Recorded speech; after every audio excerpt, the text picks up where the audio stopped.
I cannot believe that. The month of October has almost completely flown by. But here in Northeast Florida, we've been getting a lot of gardening still done as the temperatures turn cooler. And today, I thought I would take you on a tour of the meadow and show you what's growing on here in October. But if you're here because you want to see a perfect garden, one that looks so lovely in October you just can't wait to write home about it, you might want to turn around, because I'm a real gardener with real plants, real weeds, real problem, and a real tough time sometimes keeping up with it all. And that's okay, because I still get food and I have lots of joy from the garden. So if you're into that, come on a tour with me and I'll show you what's growing on. First, I am very excited. This is the first year we are growing strawberries, and I planted them out. Our new starts are from Jera's garden here in this green stalk. There's a couple more layers. This is one of their a leaf pack, a 7-layer, but I didn't fill the other 2 in yet. I'm thinking I might add an empty layer on the bottom and then maybe one other empty layer here to let the runners dump into that. I would love to know what you think. I am happy to see that we have some productivity already. We refreshed the soil and it's looking pretty good. We'll protect it when it gets cold, and we will just try to keep this thing growing on. I picked up a couple of new natives here locally. Let's see, this one is a Liatris gracilis, and I've lost the name tag on this one, but it looks cool. And then we had a gift of this cactus here, and then my neighbor gave me a gift of some roses, so that was very cool. This is our cilantro tower, and maybe we have our first cilantro up. None of the culantro have sprouted. We're more than a month now, so I'm getting a little worried that these older seeds just may not propagate or may not start, but that's okay. We're always learning, always trying new things. The onions that we started from seed and that we transplanted are looking good here. It looks like we've got a little bit of caterpillar action. That looks like hornworm scat right there, but I don't see it. Maybe the birds have already flown in to take care of it. But the other things that I transplanted and started from seed really did not make it. Partially, probably it was too hot, and when early on the cat jumped over this little fence and made herself at home, and I think crushed a lot of the initial seedlings that came up. It is what it is. Over here, the sweet potato bed is out of commission now. We actually dug those vines up. I'll throw a picture up. It was really cool because I didn't plant sweet potatoes here. I actually just left some vines, kind of like this is, but this time I have something to keep it out of the bed.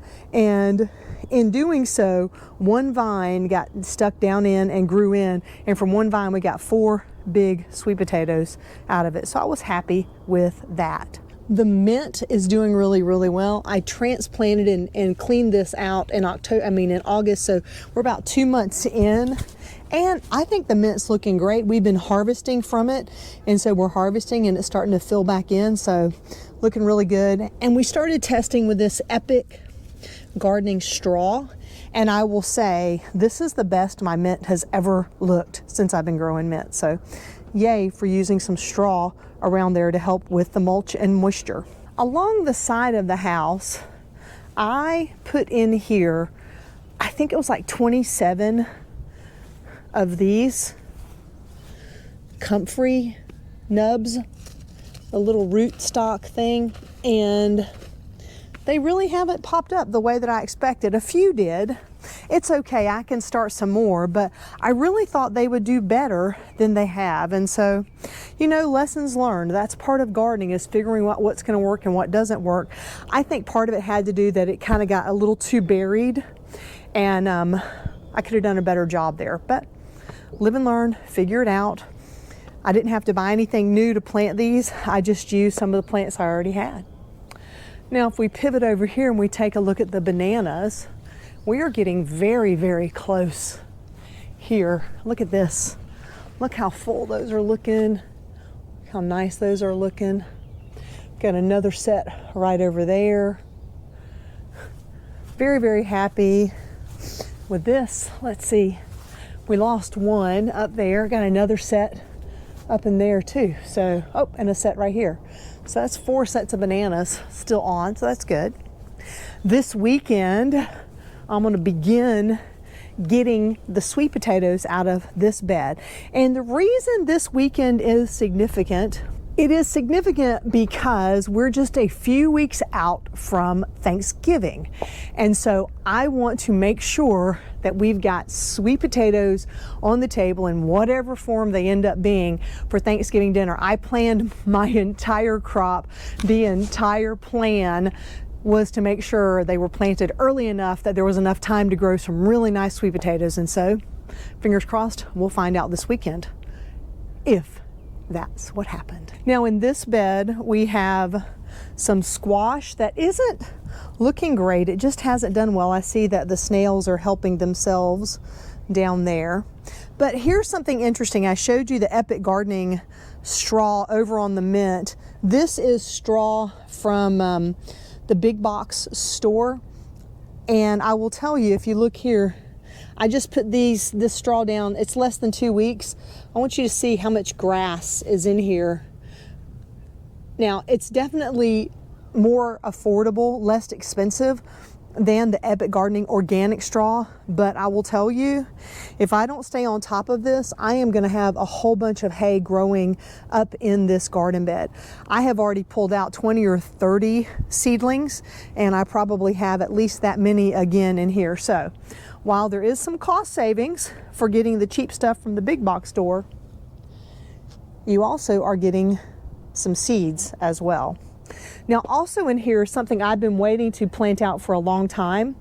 This is called betel, B-E-T-E-L, and I'm gonna throw the Latin name up on the screen as well. It's Piper Serentosum, I believe it is, but we use these leaves in cooking. We can make wraps with them, and they make a really great substitute for like a grape leaf if you're gonna do some kind of wrap like that.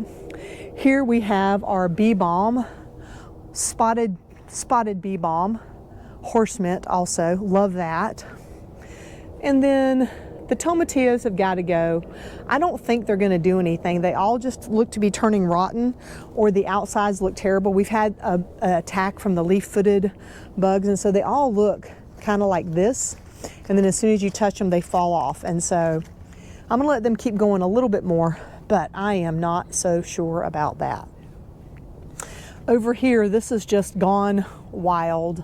I'm not really doing anything specific in this bed. I've just got some stuff sitting around. But funny enough, the peppers look like they're trying to take on a second life, but it's going to get too cold for them to really do anything. But I might, since they have come back kind of strong, I might cover them for the winter and see if we can overwinter them. The loofah, and well, the okra is way overgrown at this point. That can come out. The loofah is starting to get some drier pieces on there, and so I may start cutting those back now to make loofah sponges. And then over in this bed, we have our winter. We started before winter, a lot of different Thai peppers and Thai eggplant.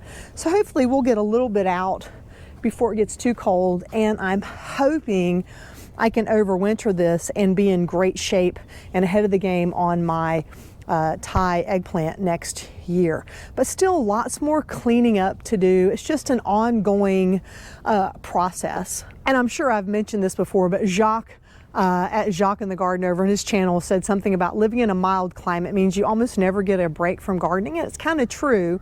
It's milder right now, and we're sort of in between. There are some things that are starting and some things that are growing and some things that are coming out.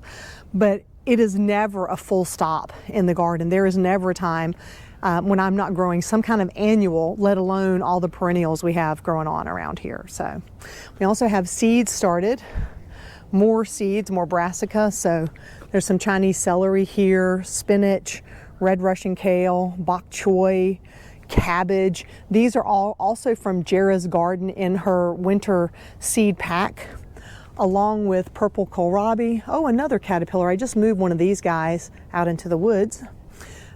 We've got Detroit beets, sweet pea, and another row of cabbage here. This is going to be a leafy cabbage, so I plan to plant them out a little closer together because they don't have to make big heads forming, or they aren't forming big heads. Let's see. And then, oh, we did some cleanup up front. I may have shared with you all before the spiderwort. I just love the way these flowers look. And so we dug up a bunch of clumps of spiderworts, and I've got them sitting here in dirt. We had a little bit of rain, so that's full of water right now, but I want to separate them out so that they can be shared or transplanted in other places around the yard. Then under the table, the pawpaws are doing really, really well now. We actually had a couple more finally begin to sprout, so I'm excited about that. These are going to be great back in the property across the creek back over there.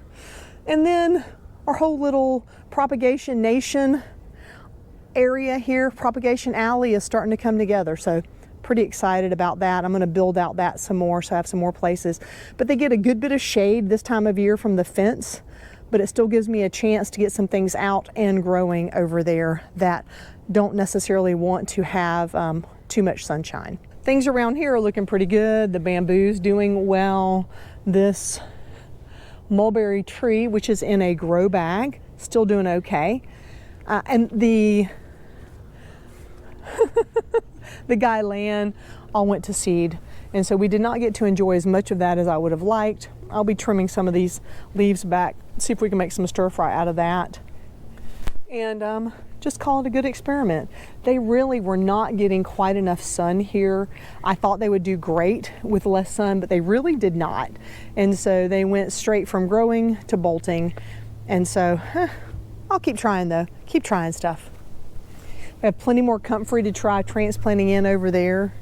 And down on Orchard Row, it's time to cut back this mulberry tree here a little bit more. But check out our harvest. We're getting very, very close here. And I would love to tell you that I knew which is which. I think one of these is limes and one of these is oranges. Could be a lemon, but I think it's limes. And some of the natives are over their season, and so they have put on seeds, they've gone to seed. And that's okay, because that's what we want the native plants to do, but the pentas are still hanging in there, giving some life for the pollinators. There's a few more things still sort of existing back in the back over there. If we take a look down here, definitely more of the citrus is showing off. It's so nice. This is the first year we've had such a big crop on the citrus, and it may not seem like a big crop to you, but it's big to me because it's more than I've ever gotten. We've only probably gotten 4 or 5 pieces the entire time that we've been doing this, but we really stuck to it this year, trying to stay on top of appropriate watering and fertilizing and things like that. Back in the back, some more citrus. I see some key limes over there that need to be harvested as well. We haven't figured out the bridge across the creek yet to the other side, but I'm still contemplating what we might do. Still trying to figure that out, because places like this is all shifted. Over here seems like a good place because the trees are there, but someone suggested I don't spend too much money running a bridge right from here to there, because if those trees come down, or when those trees come down, as they said, I'm going to regret having the bridge there because it'll get crushed by the trees. But no matter where they fell along here, if they fell down the creek, I would lose the bridge anyway. So I'm still trying to figure that out. If you have any suggestions or have any videos you've seen of good bridges over short little creeks like this, I would love to see those. By all means, feel free to throw that down in the comments or suggestions for plans, because I do want to figure it out, because it would make it a lot easier to get across there with a bridge. Right now I have to get in the car and drive to the other side, so there's a street on the very back. But at any rate, we just keep trying. We just keep trying. Over here, the natives have gone crazy and wild. We have some things that are not native in here. The yellow flowers came out of the bird seed. I keep thinking I'm going to do something different in here, but I have not decided. I see sweet potato vines here. I see bean vines, because we used to use this sort of as an on-ground compost to get rid of some of this stuff, so we didn't have to send it through the city compost. But not necessarily stuff we wanted back in the garden because of seeds and weeds and all. So, but this this giant ironweed, which is kind of funny here. It's gotten really tall and it's really put off a lot of seeds. I see some seeds on that now. It's waning, but I love seeing the birds up in here eating the seeds. And so I think that's something that we sometimes forget about as gardeners, is that we need to build a habitat for the helpers. I was watching Jacqueline from Wild Floridian last night, and she even talked about spacing in her garden beds that made it more convenient for the birds to hop around and do a little eating. And so I think it's really important to think about those things as we're going forward when we're planting our garden, instead of worry about keeping the birds out of like the annuals where they're not eating your leaves, but they are eating the bugs. And so that's certainly something to consider as you're making plans in future garden beds. So I've had this cover over the bed now since April. Let's see, this is October, so 6 months. And so far it's holding up very, very well. It gets dirty because I'm out here working with dirty hands, and it has turned green, which I suppose I could probably take the water hose and get some of that off. I'm in the process now of emptying this bed. I'm using the soil from here to fill my green stalks and other pots because I want to move it, because I'm just tired of fighting the hummingbird vine. And so it still continues to come up in here. I keep digging. We're getting a little better. Every time it pops up, I'm pulling it out and pulling it out and pulling it out. So I think maybe I'm making headway on that. Time will tell. Over in this bed, we have a lot of our winter stuff going on. So this is the end of the eggplant. It's starting to really be affected by the cooler weather, and it's in year number 2 here. So I need some that I want to pick here today. And I see a few more flowers on. I'm not going to cut it back yet, but it may not be too long before I go ahead and just cut that back. And then we do have in here some beans. We have marigold. We have multicolor amaranth, one weed. Let's pull that weed up. One eggplant over there. Some broccoli started here. Since several of them came up, I am going to leave the best one in here and transplant some into the other empty squares that I have right here nearby. So that's looking good. We got one squash that's popping up over there, some Malabar spinach, and even some garlic chives. And almost all of the seeds, I think, everything I started from seeds in here came from the Urban Harvest, because I was trying to divide up, and folks suggested on the live that we do a bed that was just dedicated to the seeds I got from the Urban Harvest. So that's what we've done here. I'm very excited about that. Oh look, we may actually get a marigold on before it gets cold. Over here is the end of our, well, it may not be the end of our peppers, but I want y'all to look, like, how many peppers are still growing here. These were from the local hardware store, the local nursery. I think I bought a 6-pack of plants. I've probably had more than 50 bell peppers, and I only kept 4 of the plants. I gave 2 to Mom. And so I bet I've had 60, and there's probably 20 more bell peppers in here right now. So this was an excellent investment in starts. It got me ahead of the game, and I have definitely reaped the rewards on this purchase. Oop, I almost missed it over on this side. I actually planted okra in the ground. This is also from the Urban Harvest. I planted this pretty late, so I don't have high hopes for it, but it is kind of funny. I do see one little tiny bud right there. So who knows? Maybe we'll get a little something before it gets too cold. Something else I was able to take care of was getting these all pruned back and pruned down. And so very excited to get that cleaned up over here, and we'll see them start to fill in some more. I have some pretty good sized gaps between them. Part of me wanted to have the gaps between each plant so that I could still walk between them, but they'll give us some height and a little bit of privacy over there. And I still got the one to move, but very happy with the height. I'll keep working on that. We'll get it there. Oh, I got to come around the other side and show you all. We had looks like my melons did not make it. I had some melons planted in here, but this is the Roselle hibiscus, and it is running late. And I don't know if I just planted it that much later, but I'm finally getting flowers on, and so they are gorgeous. This one's already closed. We haven't had one open this morning, but I'm excited to see what I can do with these roselle, whether I make a jam or make a tea or what have you. So it's pretty cool. But they finally, and look how much it's flopped over. Like, this is hilarious. I put it, it's planted in the garden bed. Let's see if I can get you a really good angle here. It's planted in the garden bed. It grew up and just started falling over. And so this is, you know, like 6 feet out, 7 feet out from the garden bed. So it's all good. It is all good. It's all good. And they're so pretty. They make such a pretty flower. I wish there was one open. Actually, I have one. I have a picture. I'll throw that up on the screen because they just look so lovely.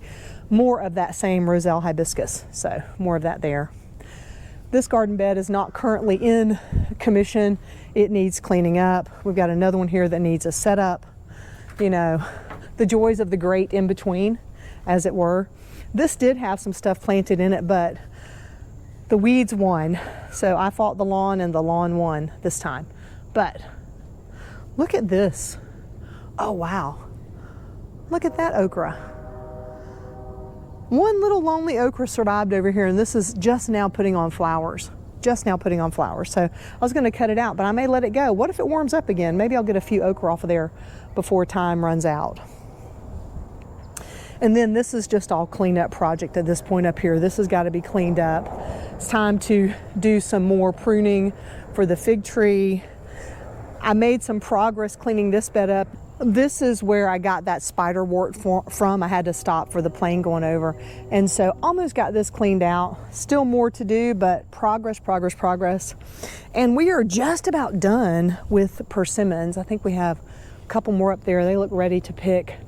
But this, they got riper a little bit sooner this year, and then they steadily ripened.